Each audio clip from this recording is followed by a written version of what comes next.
Hello नमस्कार बच्चों। तो आज हम शुरुआत कर रहे हैं जियोग्राफी के चैप्टर नंबर 1 जिसका नाम है human geography nature and scope. तो चलिए शुरू करते हैं। तो देखो बच्चों, हम इसे एक मज़ेदार कहानी की तरह पढ़ने वाले हैं कि ये कहानी है इंसान और धरती की दोस्ती की। सोचो तुम एक बहुत बड़े स्टेज पर खड़े हो, स्टेज बना है, लाइटें लगी हैं, सब कुछ तैयार है, लेकिन अगर कोई कलाकार ही ना आए तो क्या वो स्टेज स्टेज कहलाएगा? नहीं। उसी तरह धरती भी एक स्टेज है और हम उस इंसान उस पर परफॉर्म करने वाले कलाकार हैं। इसी कहानी को पढ़ना ही ह्यूमन जियोग्राफी कहलाता है। अब बात करते हैं कि जियोग्राफी का असली मतलब क्या है। तो जियोग्राफी शब्द दो ग्रीक शब्दों से मिलकर बनाया हुआ है, जिसमें जियो का मतलब है धरती और ग्राफोस का मतलब वर्णन, यानी कि धरती का वर्णन। लेकिन ये डेफिनेशन अधूरी है। क्यों? क्योंकि धरती पर रहने वाले इंसानों की इसमें नहीं है। सही डेफिनेशन होगी धरती और उस पर रहने वाले इंसानों का अध्ययन। तो क्लास 11th एंड 12th की जियोग्राफी में एक फर्क है, ठीक है, कि आपने जो क्लास 11th की जियोग्राफी पढ़ी है वो फिजिकल जियोग्राफी है, यानी कि नेचर की जियोग्राफी। इसमें सिर्फ नेचर की बात की गई, उसमें पहाड़, नदी, समुद्र, जलवायु, धरती का जन्म, सब कुछ पढ़ा गया है। लेकिन उसमें ह्यूमंस के बारे में नहीं है, इंसान के बारे में नहीं पढ़ा गया। वहीं क्लास 12th में हम पढ़ते हैं ह्यूमन जियोग्राफी, यानी कि इंसान और प्रकृति का रिश्ता है, दोनों का क्या कॉम्बिनेशन है। पहले सिर्फ धरती थी, सिर्फ सिर्फ अर्थ थी, बहुत समय तक सिर्फ प्रकृति थी। फिर इंसान आया, धीरे धीरे इंसान ने प्रकृति को समझा, उससे दोस्ती की और दुनिया को बदलना शुरू किया। जैसे कि गुफा से उसने घर तक का सफर किया, शिकार से खेती का सफर किया, पत्थर से कंप्यूटर तक का सफर किया। तो यही सारी चीजें हमें ह्यूमन ज्योग्राफी में पढ़नी होती, यही ह्यूमन ज्योग्राफी कहलाती है। ठीक है। तो अब बात करते हैं कि ह्यूमन ज्योग्राफी हमें पढ़ाती क्या है। तो ह्यूमन ज्योग्राफी हमें पढ़ाती है प्रकृति और इंसान के बीच का संबंध क्या है, यानी कि धरती कैसी है और इंसान उस पर कैसे जी रहा है। ठीक है। तो यहाँ पर एक शब्द आता है जिस स्पेशियल। तो स्पेशियल शब्द का मतलब होता है जगह के हिसाब से, यानी कि हर जगह इंसान अलग क्यों है। जैसे कि पहाड़ों में लोग अलग, रेगिस्तान में अलग, समुद्र किनारे अलग, कपड़े अलग, भाषा अलग, खाना अलग। क्यों? क्योंकि प्रकृति अलग है और इसे ही कहते हैं हम स्पेशियल डिस्ट्रीब्यूशन। अब बात करते हैं कि ह्यूमन फेनोमेना क्या होता है। तो जो चीजें इंसान ने बनाई, जैसे कि घर, शहर, सड़क, बांध, खेत, संस्कृति, इन सभी चीजों को हम ह्यूमन फिनोमेना कहते हैं। ठीक है। अब एक क्वेश्चन आता है कि शहर नदी के पास ही क्यों बसते हैं। तो देखो, इसलिए बसती क्योंकि हमें पानी चाहिए। किन चीजों के लिए? पीने के लिए, खेती के लिए, उद्योग के लिए। इसलिए हड़प्पा सभ्यता नदी के किनारे देखने को मिलती है, मिस्र की सभ्यता नदी किनारे देखने को मिलती है, यहाँ तक कि संसार की आप किसी भी सभ्यता को उठा लीजिए, वो आपको समुद्र के किनारे ही देखने को, सॉरी, नदी के किनारे ही देखने को मिलेगी, जहां पर जल की एक बहुत ही बेहतरीन व्यवस्था हो। आज भी आप बड़े बड़े शहर देख लीजिए, पूरे विश्व के शहर देख लीजिए, तो उनके किनारे कोई ना कोई नदी जरूर होगी। ठीक है। तो अब हम बात करते हैं कि समाज में अंतर क्यों आता है, मतलब कि सामाजिक और आर्थिक अंतर में देखने को क्यों मिलता है। देखिए, सोशल और इकोनॉमिक डिफरेंस में इसलिए देखने को मिलता है कि हर जगह की प्रकृति अलग है। कहीं संसाधन ज्यादा है, कहीं संसाधन कम है, कहीं उद्योग ज्यादा है और कहीं पर बिल्कुल भी नहीं। इसलिए कहीं हमें अमीरी देखने को मिलती है और कहीं पर हमें गरीबी देखने को मिलती है। तो जियोग्राफी क्या करती है कि इंसानों को, जियोग्राफी अर्थ को ह्यूमंस का घर मानती है। ठीक है। और हम इस घर में कैसे जी रहे हैं, किन चीजों की वजह से जी पा रहे हैं, इन सब विषयों की हम बात करते हैं। ठीक है। तो यहाँ पर एक नजरिया आता है जिसको हम डुअलिज्म बोलते हैं। डुअलिज्म का मतलब होता है देखने के दो नजरिए, दो तरीके से किसी एक चीज को देखना। जैसे एक ही दुनिया को अलग अलग तरीके से देखते हैं। जैसे कि अगर कोई फिजिकल जियोग्राफर दुनिया को देखता है तो क्या देखता है कि पहाड़ बना तो कैसे बना। ठीक है। वहीं अगर कोई ह्यूमन जियोग्राफर उसी पहाड़ को देखेगा तो वो बोलेगा कि पहाड़ पर लोग कैसे रहते हैं, इस पहाड़ ने लोगों के रहने में कैसे मदद की। जैसे कि एग्जांपल ले लेते हैं कि नैनीताल की जो झील्स हैं उनको अगर कोई फिजिकल जियोग्राफर देखेगा तो कहेगा कि ये झील कैसे बनी, क्या तरीका हुआ होगा इन झील का निर्माण होने में, इनको बनने में। वहीं जो ह्यूमन जियोग्राफर होगा वो ये कहेगा कि इस झील से शहर के लोगों को कैसे फायदा मिला, जो लोग इस झील के आसपास रहते हैं नैनीताल में, उनको क्या फायदा मिला है। ठीक है। अब यहीं पर नोमोथेटिक और आइडियोग्राफिक की हम बात कर लेते हैं। तो नोमोथेटिक का मतलब होता है एक जनरल लॉ, ठीक है। जैसे कि जहां पर उद्योग होगा, जहां पर हमें इंडस्ट्री देखने को मिलेगी, वहीं पर एक बड़ी शहर, बड़ी बस्ती हमें देखने को मिलती है। तो ये हर जगह लागू होता है, ठीक है। वहीं आइडियोग्राफिक का मतलब है किसी खास खासियत, यानी वहां की यूनिकनेस। जैसे कि राजस्थान में ही रेगिस्तान क्यों है, ठीक है, इस तरीके से।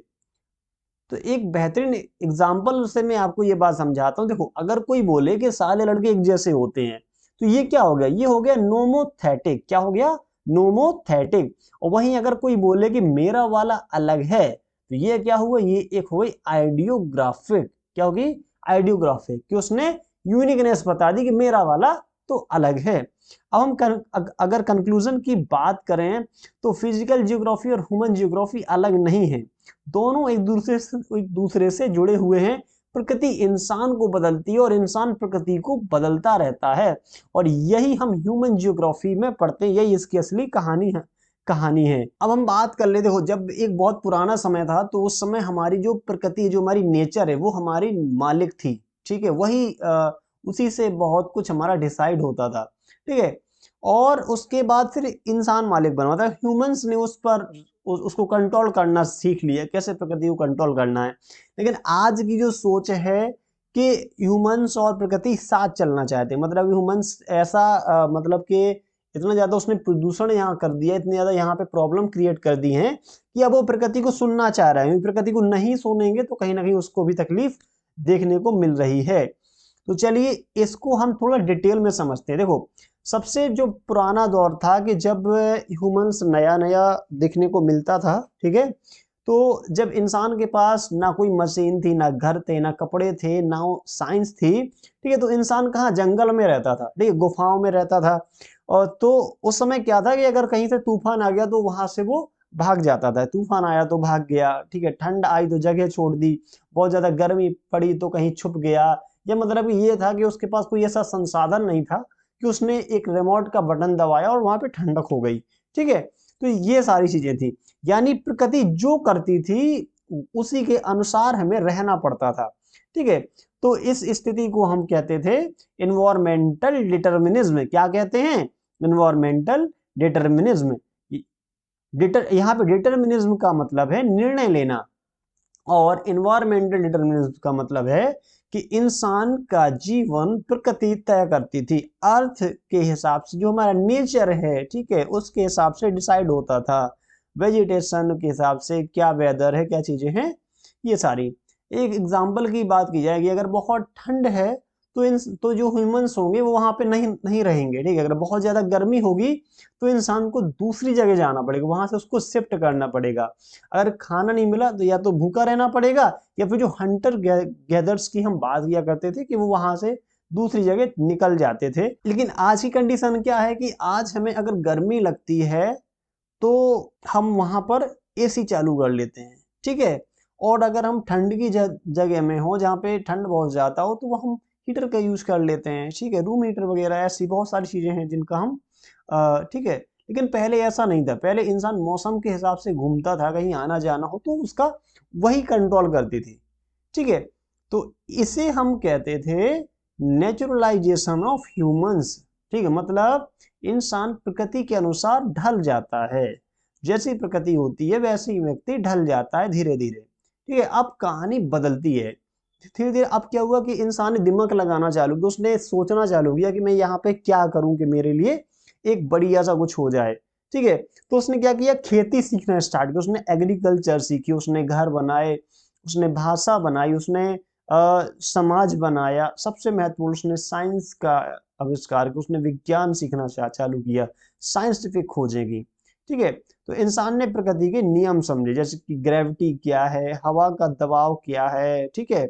और पानी का जो प्रभाव है, ठीक है। और जो हम फसल उगाते हैं वो बीज कैसे उगते हैं, ऐसी तमाम चीजें इंसानों ने सीखी और बेहतरीन बेहतरीन तकनीकें बनाई, ठीक है। तो अब इससे हुआ क्या कि अब इंसान ने प्रकृति से डरना बंद कर दिया, बल्कि प्रकृति को अपने हिसाब से उसने बदलना शुरू कर दिया। यानी जैसे कि नदी पर बांध बना दिए, रेगिस्तान पे वो फसल उगाने लगा, वहां पे शहर बस गए, पहाड़ों में उसने सुरंग बना दिए, समुद्र के ऊपर उसने पुल बना दिए, उसने जहां जहां पॉसिबिलिटी थी, जितनी पॉसिबिलिटी थी उतना उतना उसने काम कर रखा है। तो इसी को हम क्या कहते हैं, उसी को हम कहते हैं पॉसिबिलिज्म। पॉसिबिलिज्म का मतलब होता है कि प्रकृति अवसर देती है लेकिन निर्णय इंसान लेता है। यानी जैसे कि समंदर है या कुछ भी है, तो इंसान देखता है कि भाई ये दिक्कत है, इसको हम ये सॉल्यूशन, यानी कि वो पॉसिबिलिटी उसने निकाली। ठीक है, तो यह सिद्धांत किसने दिया था, यानी कि पॉसिबिलिज्म का सिद्धांत किसने दिया, ये दिया था पॉल विडाल देला ब्लॉस ने। ये सिद्धांत दिया था। एग्जाम्पल की बात करें कि नदी बह रही है, पहले बाढ़ आती थी, अब हम बांध बनाते हैं। पहले गर्मी से भागते थे, अब हम एसी चला लेते हैं।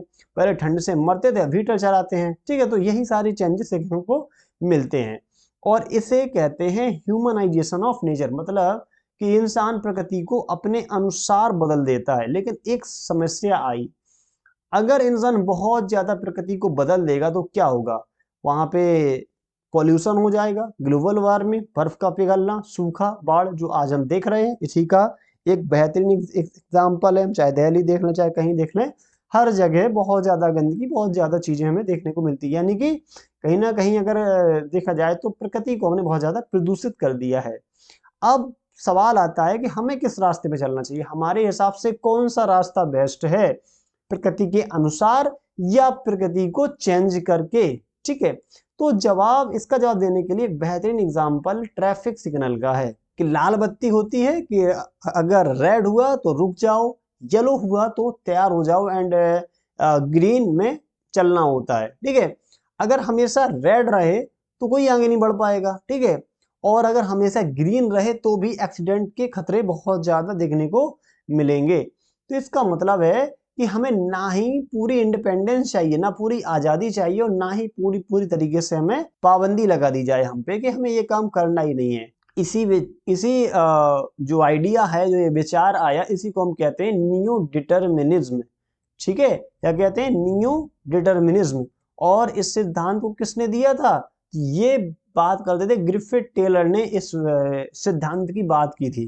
ठीक है, और इसे स्टॉप एंड गो, मतलब स्टॉप एंड गो डिटर्मिनिज्म भी कहते हैं। मतलब कभी रुकना, कभी चलना, वहां की परिस्थिति के हिसाब से, चीजों के हिसाब से अपना डिसीजन लेना। अब न्यू डिटर्मिनिज्म क्या कहता है, तो ये कहता है कि प्रकृति का सम्मान करो लेकिन डेवलपमेंट भी करो, लेकिन संतुलन बनाकर चलो। ठीक है, और यही संतुलन बनाने की चीज क्या कहलाती है, सस्टेनेबल डेवलपमेंट। क्या कहलाती है, सस्टेनेबल डेवलपमेंट। मतलब इतना ही लो जितनी आपकी जरूरत हो। तो अब तीनों सिद्धांत को अगर हम एक साथ समझें तो देखो, एनवायरमेंटल डिटर्मिनिज्म का मतलब है कि जो हमारी प्रकृति है वो मालिक है। और पॉसिबिलिज्म की अगर बात करें तो पॉसिबिलिज्म में क्या है कि इंसान मालिक है। और नियो डिटर्मिनिज्म की अगर बात करते हैं बच्चा, तो इसमें दोनों साथी हैं। कौन कौन साथी हैं, यानी कि प्रकृति और ह्यूमंस दोनों साथी हैं नियो डिटर्मिनिज्म में। अब कुछ मैं छोटी छोटी क्लिप्स लाइन बता देता हूं जो आपके बोर्ड में बहुत ज्यादा हेल्प करेंगी।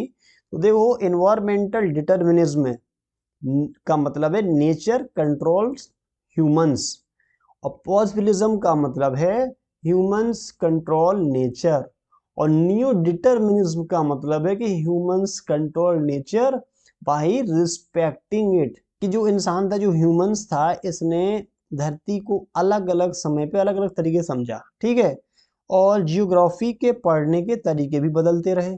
ठीक है, तो यहीं पर आता है स्कूल ऑफ थॉट्स। तो अब बात करते हैं कि स्कूल ऑफ थॉट क्या होते हैं।